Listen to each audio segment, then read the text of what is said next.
Hello, this is Lydia, the lifestyle coach, and we are ending eating disorders using nothing but our brains. And welcome to another live feed. And I'm really excited to celebrate with you guys, Katie Jo's story. We're going to call her Katie Jo because we always keep everything, confidential, and we're always very, careful about that. But a really beautiful thing is, when women come to us and then they are free on the other side, whether it's after, 25, 35, 45 years of an eating disorder, we give them the opportunity to really capture their story, which is a beautiful thing. In fact, a lot of you guys come to us and you say how much you want to be it's inspiration. I hear so much from you guys, man. Like, if I could ever get free, I would love to just inspire others to do the same thing. Like, if I could get free, then it would give other people hope. And it's a really beautiful thing that you guys have in your hearts. And it's amazing to hear from, these women that we help and are free on the other side, just what they've been through, because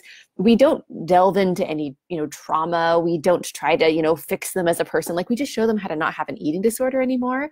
And then we get to hear their amazing stories of like everything that they've done to get here. And it's really, really cool. So I'm celebrating with you guys a story of hope and happiness and triumph.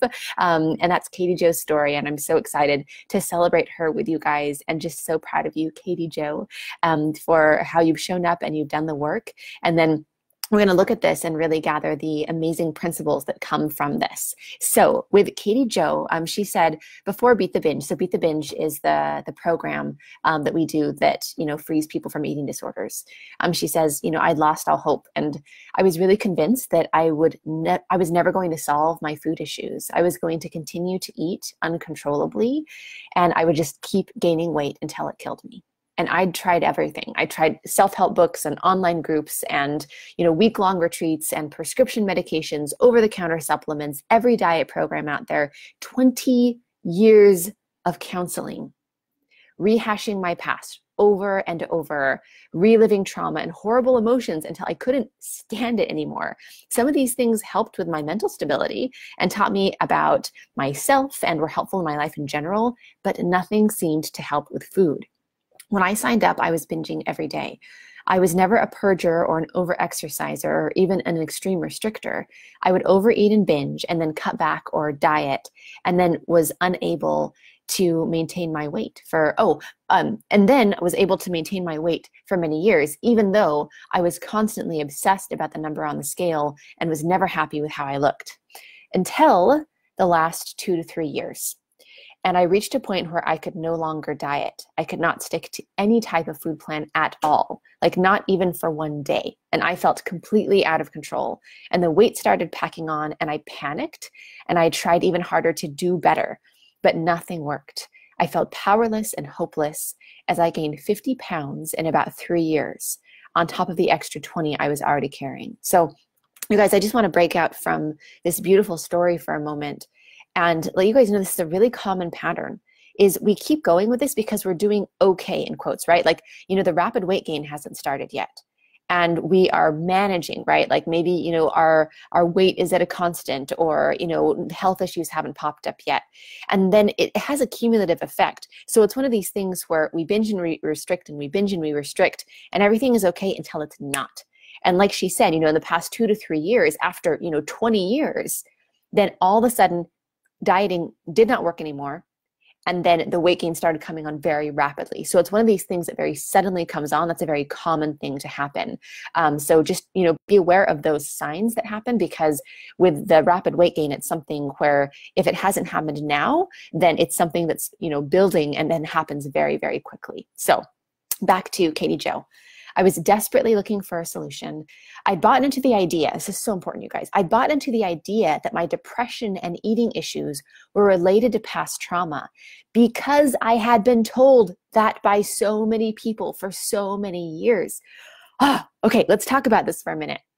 So often, we have an eating disorder. We have eating issues. We might not even call it an eating disorder. And we just want to fix that thing.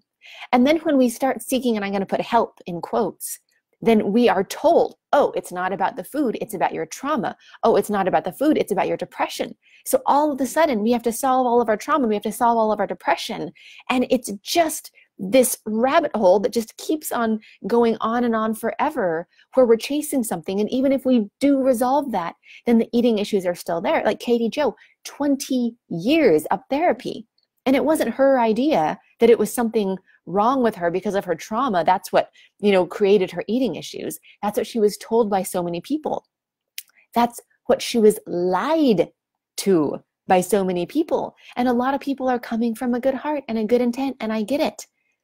But if you tell somebody that the way to cure their cancer is to just pick some roses every day, and they do that for 20 years because so many people have told them to do that, it is an irresponsible thing, because that's not going to do anything for their cancer. You've got to treat the actual cancer. You've got to end the problem that's happening and not try to work on something that is completely not related.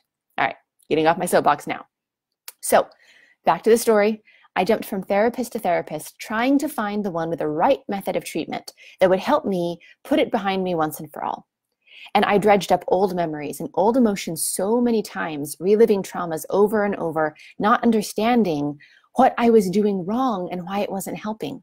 I truly thought that I wasn't trying hard enough, even though I was devoting my entire life to it. This is such an important piece, you guys. Okay, so stepping out of the story, it's so important to realize that when we're told by so many people that we have food issues because of our past trauma, and then we're devoting our whole lives to trying to fix our past trauma, and our food issues don't get better. Notice how we go to the place of what's wrong with me? What am I not doing enough? This professional has told me that it's not about the food, it's about my trauma. So if this isn't working, then it must be my fault. It must be that I'm not trying hard enough. And we talk to women who've been doing that for 40 years. We talked to a woman that after 25 years of therapy, she said, I have proven that doesn't work. There is nothing else to talk about. And she came and she worked with us, and in 6 weeks, she was done. She was done with her eating disorder. And we never once talked about her trauma. All right, back to Katie Jo. So my eating disorder and food has taken my entire life from me for the past 20 years. I stopped expressing myself in any way. I stopped caring about how I looked, quit wearing makeup. I didn't care about how I dressed. I gave up anything and everything that gave me any kind of happiness. I stopped doing the things that I enjoyed. I gave up hobbies and interests. I stopped having opinions about things. I just drifted along and let other people run my life. I lost all my friends and became very isolated. My marriage was in ruins. My daughter was growing up before my eyes, and I was missing it. I didn't have a job outside the home for almost 15 years, so I spent nearly all of my time at home, either alone or with my daughter or husband for company. My life became a hollow shell of what it once was. I became a hollow shell of what I once was. My whole world was contained in this depressive state, and I was trying desperately to get out of it, but I felt powerless to change. Every bit of energy I had, which was not much, was spent either obsessing about food or obsessing about how to stop being so miserable. I spent my days sitting on the couch watching Netflix and eating. It was all I could do to get my daughter to school, take a shower, and maybe run a couple of errands or do some laundry. I was going through a fast food drive pretty much every day, sometimes more than once a day. I had lost trust in myself, in my ability to think clearly, in my ability to make decisions. I felt at times like I was losing my mind. The battle that was going on in my head was almost more than I could take. I felt like the war I was fighting was against myself, and I had no idea how to win, because no matter the outcome, somehow I would also lose. Okay, so let's step out of the story for a minute. This is a really important thing to bring to our awareness as well. With so many of these sort of conventional wisdom, methods, it's, oh, well, you just have this mean girl in your brain. You just have the pig in your brain. You just have, the devil on your shoulder. You just have this, evil part of you that, your eating disordered voice, your messed up trauma voice, whatever it is. But that's the voice in your head. It's part of you. And so this feeling of we're fighting ourselves. So I love what Katie Jo said, because either way you lose. If you win, you lose. And if you lose, you lose, because you're fighting this battle with yourself. And what do you do about that? That's why it is so important to stop fighting this battle internally with yourself and just start learning that there was never a battle in the first place. You just have a habit to break, and you can use all of you to do that once you understand how to change your brain, and it does not have to take long. So hi guys, welcome. So fun to see you guys here. Thanks for all the hearts and smileys and thumbs up. This is Lydia, the lifestyle coach, and we're ending eating disorders using nothing but our brains. And we're celebrating Katie Jo and the amazing story that she wrote about her own experience. So, all right. So through all this depression, I could not allow myself to give up. I just couldn't believe that there was absolutely no hope for someone like me. So I kept looking. I kept trying to be open to new ideas that might be able to help me. And then I came across Lydia's videos on Facebook. I watched a few of them and they really resonated with me and made so much sense. And then there was Beat the Binge. Oh my gosh, how has this program not helped me? I am getting my life back. I am getting my brain back. I am trusting myself again, learning how to make decisions that serve me, figuring out what I want for what feels like the first time in forever. Just writing the sentence brings tears to my eyes. It has given me hope back, hope that I can have the life that I've desperately wanted but felt I was unable to have for the last 20 years. It's helped me rediscover my own power and that I can truly create the life that I want to have. I no longer spend every waking moment obsessively thinking about food. I've found in the cabinet, the pantry, the freezer, my desk at work, I've found food there that's been for weeks. And this is the same food that wouldn't have lasted a day in the past.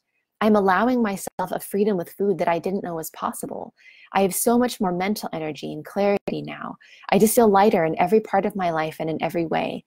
I know I haven't lost weight since my clothes still fit the same, and that's okay. But I feel a lightness in my body.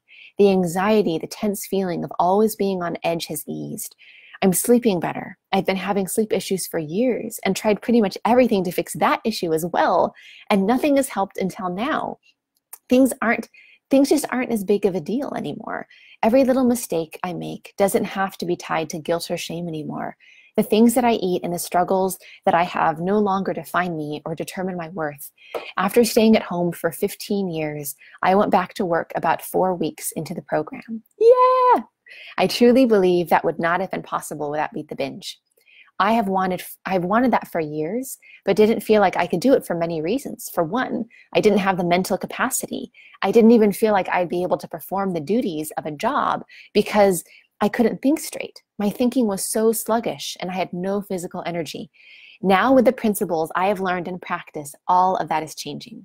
My relationships are also improving. I'm able to be present with my daughter in ways that I never was before. I can be supportive of her emotionally and allow her to have her feelings. I'm also communicating. Oh, okay. Let's just pause right there, you guys. Like, one thing about fixing this for you, one thing about having that freedom, one thing about being able to have your own feelings and know that you're not broken and that you never were, is that you cannot give what you don't have. You cannot love someone else more than the ability to love yourself. You cannot be in a place where you hate your body and you tell your daughter that she should love hers. You cannot be in a place where you do not allow yourself to eat bad food, but you don't have judgment about your daughter doing that. You cannot be in a place where you hate yourself and tell somebody else to love themselves. And these are your children. These are the people in your life that you care about so much. And I get it. It is enough to want to fix this just for you. And I applaud you in that, and you deserve that freedom. But the other piece of that is that you get to give that to other people. Just like Katie Jo says, I can be supportive of my daughter emotionally and allow her to have her feelings because Katie Jo can allow herself to have her feelings. That is so incredibly, incredibly important. All right. Oh, and hi guys, that's so fun. Oh, thanks guys. You're saying that you love me. That's very sweet. Mwah. Thank you for being here. I love that you're part of this community. All right, back to Katie Jo. I'm also communicating with my husband better and expressing my wants and needs more. Maybe I may even be able to branch out and make some new friends soon. This program has impacted me in huge ways. I love the ways that it has helped me with food, but what I love even more is the impact in the rest of my life. Calling out the chatter doesn't just relate with food. And the areas that don't relate to food are even bigger and better. I used to think that if I could just stop eating uncontrollably, I would be happy. All I wanted was to end my food obsession. What I didn't realize was that ending that obsession would open up so many other doors and opportunities for me and the rest of my life. Katie Jo, congratulations. We are celebrating with you. You've shown up and done the work. You were brave. Like, one thing that I want to just bring to awareness is, you know, with these incredible women that we coach, with the hundreds and hundreds of women that we've helped get free, they often come to us in a place where they don't trust themselves anymore. They've been trying the things that people have told them would work, right? Resolving all their trauma, revisiting all their emotions on this endless quest to, you know, have coping skills or whatever it is. And none of that has worked for them because that stuff doesn't work. And then they think there's something wrong with them. And then they think that they can't trust themselves. So what I am so impressed with, and what I just am in awe and just honor you guys about, is that when you come to us, you make it, it comes down to a simple decision, but you're coming from a place of feeling like you can't trust yourself, and you still trust yourself to make this decision. And now you're free because of it. And I'm so proud of you for that. I know that's not an easy thing. It is a simple decision to get free, but it is not an easy decision. Because I know it's in the face of a pattern of 20, 30, 40 years. And we're here to help you and support you, but it's got to be your choice. And if you guys want to make that choice for yourself, if you want to be free, if you want to be done, if you want to have all of these doors open for you because your life isn't spent devoted to just trying to fix your brokenness, if you want to not feel broken anymore because you aren't broken, but to really step into that and be done with this food obsession and this cycle and this thing that will get worse for the rest of your life, you can book a free session with us. You can go to lifewithlydia.com/apply and you can book with us. And we are going to take the time to be fully present with you and really get you the foundation of freedom so that you know that there's hope, and you know how, you know, either we can help you or direct you to the person who can, because we are the best in the world at this, and we will be able to get you that clarity and help you to know what you need to do moving forward to be free for the rest of your life. And so you can go to lifewithlydia.com/apply, and we are happy to help you snag a spot. I know they go very, very quickly. Get on the waiting list if you need to. Like, if it's been 20 years for you, like, you know what, waiting a few weeks if you need to, it's okay, but hang in there, show up for yourself. Like, do what you need to do if that's what you want, because we're really here to help those who want this for themselves. So this is Lydia, the lifestyle coach. Thank you guys so much for being here. Signing off. Mwah. Bye.